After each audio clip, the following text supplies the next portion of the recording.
Okay, welcome back to another Between the Pages book chat. And today our guest is author Robert Bly, and we're here to talk to him about his book, The Science Fictionary. So I'm going to turn it over to him now and let him introduce himself. So take it away. Hi. So I've been a science fiction reader and fan and book collector for over half a century. And I've been writing science fiction stories sporadically, uh, almost that long, like for 40 years. And my lifelong reading and writing of science fiction, I began to think about, you know, there's no guide, or I couldn't find one that would tell you what these things are, what they mean. So if you like science fiction, you could find out what a certain concept was. For example, people say Star Trek, warp factor 3. Okay, but how fast is that? People think it's times the speed of light. It is not. So it happens to be, I found the formula, it's cubed. So if you go warp factor 3, it's 27 times the speed of light. Do you remember the movie, the book, and the movie Flowers for Algernon? Yes. So there's a scientific formula in there. They call it the Algernon-Gordon Effect. People saw the movie, but they don't remember what was that. And it was a bio formula for calculating if your intelligence is elevated, like Charlie Gordon's, and then begins to decline. How can you calculate the rate of decline? How long did he have? So that's the kind of stuff, some of the stuff I have in the book. And, I've got places, people, characters, technologies, um, things of that nature. And I figured if it's interesting to me, it's interesting to other science fiction, fantasy, and horror fans. And so far, that seems to be the case. Mm. Yes, well, it's definitely interesting to me as one of those fans. So when people pick up the book and open it, what can they expect to find in it? How's it laid out, by section or by genre? No, it's really simple. It's laid out as a dictionary, dictionary of science fiction, fantasy, and horror. It is completely and just alphabetical order. So there's no sections, there's no organization scheme other than like in a regular dictionary, the alphabet. And a lot of people who read it tell me they love flipping through it. That's what. But some people tell me they pick it up and they read it front to back cover. Yeah, I could see that. Yeah. I mean, I like all those extra books that you get with the explanations or the world building or the backstory, whatever, and it's just similar to that. So, when you were writing the book, why did you decide to include all the speculative fiction genres, the horror, sci-fi, and fantasy, instead of just focusing on, say, just the sci-fi? That's a good question, and I understand why someone would make the argument that, hey, just focus on sci-fi. But they're so interrelated, and the borders sometimes blur. So I said, let me cover the main criteria I had is this: two things. One, it's part of pop culture. Doesn't have to be a dominant part, but people kind of know it, or have heard of it, or interested in it. And number two, the main criteria was it's fun. Certain things are just fun. They're interesting. They're odd. They're quirky, and that was my criteria. So I also, because I like horror, I like science fiction, and I like fantasy. And I have a book of short stories out, and I actually wrote stories in all three genres in my in my book. So why not do it here? Hmm. So, did you find that one genre sort of dominated over the others, or did you find a equal amount of stuff for all three of them to include? Originally, I started it as just science fiction, but then I thought of ideas, movies, books, and I said I'd like to include that. Is that really science fiction? It's more like science fiction, fantasy. Things cross over, like Roger Zelazny. I don't know if you've read him. He's considered a science fiction writer, but a lot of his stuff borders into the fantastic. So how do I write about him? So I said, instead of having to choose this or that, I have, I covered fantasy as well as science fiction, and that led naturally into horror. For example, Frankenstein is a science story, but it's a science fiction story, but it's also horror. Yes, very true. I always say that myself. So, did you focus mainly on books, or did you kind of include the movies and TV show equally, or? I don't have in life a great brain or memory, but the one thing I have memory for, good memory for, not photographic, but very good, is pop culture. So I pulled from my mind whatever came there, and it's a combination of books, which are my preference. So it's probably more weighted to books, but I also love TV, science fiction TV, and science fiction movies. So it's probably almost an equal blend of those three media. I even have some comic books in there. Okay, so when you sat down to write the book, you obviously pulled stuff from your memory, but did you do any other research? Oh Like, did yeah, you? yeah. So First of tell us all, a little bit about the research here. well, as you can imagine, first of all, I have in back of me in the attached room is an entire library in my house. You know, it's not the size of the New York Public Library, but it's a big library, and I have huge amount of volumes, hundreds and hundreds of science fiction, fantasy, and horror books. So, you know, I just pulled a table in there, started going through them and finding stuff. I also made sure to to watch certain things. For example, movies that I kind of remembered, I would go on YouTube and watch them or bits of them, and I would order sometimes on Amazon science fiction books that I recalled reading, but I didn't save, I didn't have, and and then some Google search rounded out the facts that were missing or I couldn't recall. Did you go on any of the fan sites and check some of their facts as well? I went on a few of the fan sites, but I didn't devote an inordinate amount of time to them. I mainly went, I guess the main primary source was my memory, and then my books, and then other references online. Okay, so obviously your book is a dictionary, a fact-based, or Right, it well, is. fact-based in fiction or fiction-based facts. But you obviously also want readers to read it. So how did you create a balance between the facts and an engaging book? I picked two ways. First, I picked subjects that I believed would have appeal. Again, being fun. And my logic was if this is interesting or fun to me, it's going to be interesting and fun to someone else, to other people. And that was my guiding principle. And then in terms of what to put in the entries in the dictionary, I think I have I wouldn't say a flair, but I think I'm good because I'm also an advertising copywriter. So it's my job to read something and find what they call the kernel of interest in each thing.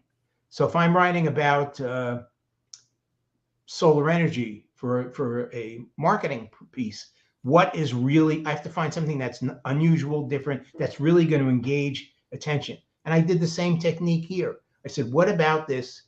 And sometimes it's an interesting principle, sometimes it's a little known or side fact. And that's how I operated it. Okay, so did you discover anything new about the genres when you were researching? I discovered, well, first of all, I encountered a lot of authors that I felt I should have read and didn't. So I went back over after their books, I pursued them. And uh, I think if you read this book, everybody's read it basically, or a lot of people who've read it have told me, hey, when I went through it, I made a list of books that I want to read. So I had the same thing. And now I've got, a big stack of, like, for example, I'm trying to find where it is. I printed out from the internet just now a science fiction story that Isaac Asimov wrote that was, I thought out of print. And someone who read the book said, you should read this. So, I'm following up and reading, people I haven't read before. Oh, that's cool. Yeah. Always like that too. So, how did you decide what to include and what got left on the cutting room floor? Well, it's interesting because someone asked me, is it comprehensive? I said, if it was comprehensive, it would be 18,000 pages. These are broad subjects. So again, going back to that, I know I said it already, going back to that principle, I mainly put in what was interesting, what was verifiable, and what was accurate. And that's what I did. And I leaned toward, probably I leaned a little too much toward, but I leaned toward things that are sort of, again, pop culture. There's probably too much Star Trek in the book because I like Star Trek. There's not as much Star Wars because I like Star Wars, but don't have the same affection for it. You know, there's quite a bit of Isaac Asimov in it. There's not too much, James Tiptree, although I like him too. There's Harlan Ellison in it and Fred Pohl because I knew those guys. So that's how I picked the mix. Yeah. SD Houston says she can only imagine how big it would be if you included everything. Yeah, you're right. I mean, Elmore Leonard, who's I think one of my favorite mystery or crime writers, he said the key to good writing is selectivity. It's not so much knowing what to put in, it's making the decision about what to not put in, what to take out. And I had to follow that guideline. Okay, so Shannon has a follow-up question here. Sure. She was wondering, have you thought about breaking it down between fantasy and science fiction and then subgenres, like for sequels, apparently? She's already thinking of sequels for you. So. Well, I'm actually working on the next book, and I'm not sure if my publisher would want me to give too much away, but it's basically a book strictly about the AI apocalypse. What does science fiction say about AI will happen, is happening? Because that's the big hot issue today, OpenAI, ChatGPT. So we're examining what was said in science fiction about the coming of AI that is now before us right now. Because like when we were kids, they had that movie. I don't know if you ever saw it, Colossus, the Forbin Project. I've heard of it, but I don't think I've seen that one. It was like the first, I think, really, end of the world AI. It was a great movie. I loved it. But now, and when we watched it back then in the 50s or 60s, you said, ha, ha, ha, well, this is scary. You never believed it would happen. And then one day, Garry Kasparov, the Grandmaster of Chess, lost to a machine. And that changed everything. Yeah. Yeah, of course, these days, the most sci-fi reference you hear in reference to AI is the Skynet reference, I think. But well, Skynet's a big one, but there's others. I mean, Matrix is AI, right? Yeah.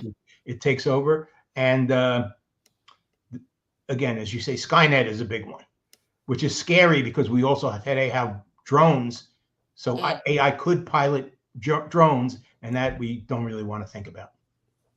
Yeah. So, what was your favorite entry, or did you have one? My favorite entry was, I'm a Harlan Ellison fan, and I knew him. And his favorite writer was Jorge Luis Borges. I don't know if you've ever read Borges. No, I think I've heard of him though. So in one of Borges's books, he was a fantasist.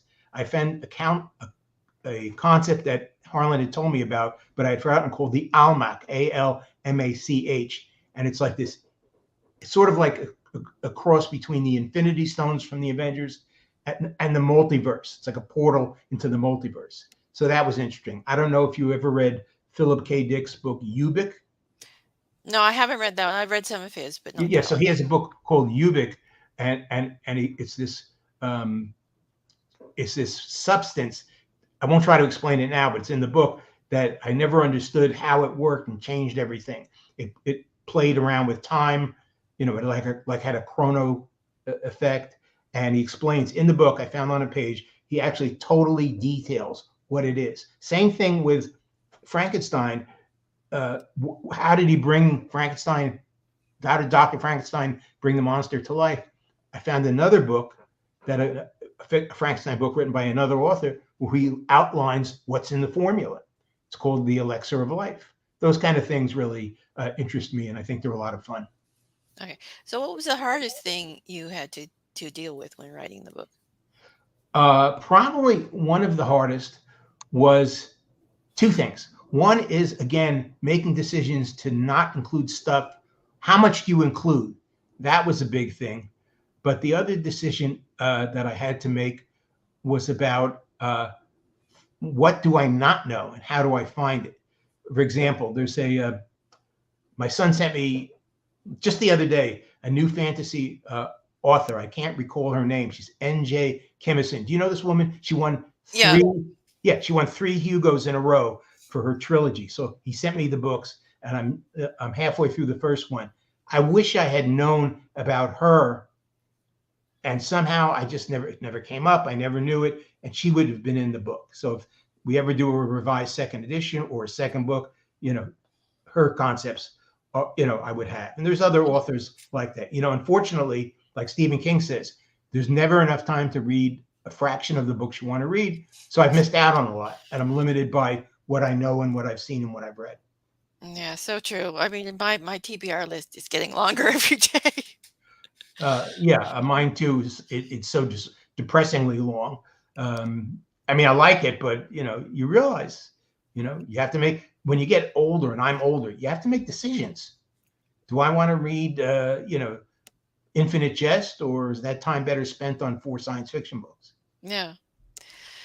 So, as you said, you have 3 genres in there, and some of them have sort of crossover. Like, for instance, Star Wars crosses over from science fiction to fantasy. Did any of the terminology pop up in multiple genres? Um, I would say yes. For example, demon, the word demon, DEMON, has meaning in fantasy and religion, theological writing. But in science fiction, I'll give you specifically Roger Zelazny's Lord of Light. A demon it's a species on another planet. They're an energy being. So there were a lot of duplicates like that. Not duplicates, but mirror things. Some things that are in fantasy, some in science fiction, some in both, but with same name, different meanings. Oh, that would be an interesting comparison to do. It would be. And now you gave me an idea. If you're not going to do it, I think I will, because that would that's a great idea. Yeah. Okay, so we have another question here. It says, "What's the most obscure reference you included?" Oh, that is a tough one, but I have some science fiction books going back to the 1600s, and Lucretia of Samoa, I think was the author's name, and I forget the name of the book. So there's some old things, and then some things like for robots, you would think Isaac Asimov, but there was a Karl Kapek. I don't know if you've read it, Capek. He wrote the first, that we think is the first robot novel, called Rossum, RUR, Rossum's Universal Robots. And then, of course, before that, the Golem. Mm. So there's always, just when you think you found the root, it always goes further back. Okay, so what are some of your favorite sci-fi, fantasy, or horror shows or books? Well, in terms of, I have lots. In terms of science fiction, I'm a big Heinlein fan. I like Isaac Asimov. I like Harlan Ellison and Fred Pohl and Roger Zelazny, some of whom these people I've known, not well, but met several times. I'm a very big Ray Bradbury fan. In terms of horror, like many people, I'm a Stephen King fan, and Robert McCammon, I think, is very good. And fantasy, Neil Gaiman is certainly a favorite. Mm. So, are there any hidden gems in books that you'd recommend? Like books that most people wouldn't know about? Well, I would say that most of the stuff that you and I read, a lot of people don't know about. So if I had to pick one, someone said, give me one. Theodore Sturgeon, The Dreaming Jewels. That was, do you remember that one? They called it, and then it was reissued as More Than Human. Yeah, I know the author. I haven't read the book, though. Yeah, so Sturgeon, there's certain authors who were great in their time and are almost forgotten, which bothers me. Sturgeon is a prime example. So if someone says, what's your dream? I say, go read The Dreaming Jewels. You'll love it. Yeah. My hidden gem recommendation would be The Lathe of Heaven by Ursula K. Le Guin. I've read a lot of Le Guin, including that. I would say The Lathe of Heaven, and I probably favored more than that The Left Hand of Darkness. But they're both. Yeah. I mean, that's her most well-known book. Yep. That one. But yeah, this is the kind of trivia stuff I have in the book. What was in those books the name of the interstellar communication device? Oh, now that I can't remember. It's been a while since I read the book, Yeah, that's so kind of why I wrote the book, to have yeah. stuff like that. It's the Ansible, Ansible. And in the book, not only do they say what it is and how it developed, I say the engineering principle on how it works, which of course is fictitious, but it was something to do with gravity waves. Mm, And mm, when I that's went to college in the late 70s, I wrote an article for a newspaper about a college professor at my university who was a pioneering researcher in gravity although he spent decades, and never discovered them. They've only proven recently, which also fascinates me. yeah, it's interesting how some of those science fictions actually became science fact or got developed by people who read them. Well, Because I it mean, I read a book about J.C. Gilbert, who was the guy who invented the Gilbert chemistry set company. And they say that there's more scientists who chalk up their careers to their chemistry set they had when they were a mm, kid, than almost anything else. And I became a chemical engineer because of my chemistry set. mm. Okay, so what's next for you? What's next for me? I'm writing that book that I mentioned. I have a contract with the publisher for it on basically how AI has been portrayed in mainly science fiction movies, TV shows, and books. And as you say, Skynet is a great example. Do you remember the TV movie The Quester tapes? Mm, Robert it sounds Foxworth was, vaguely yeah. familiar.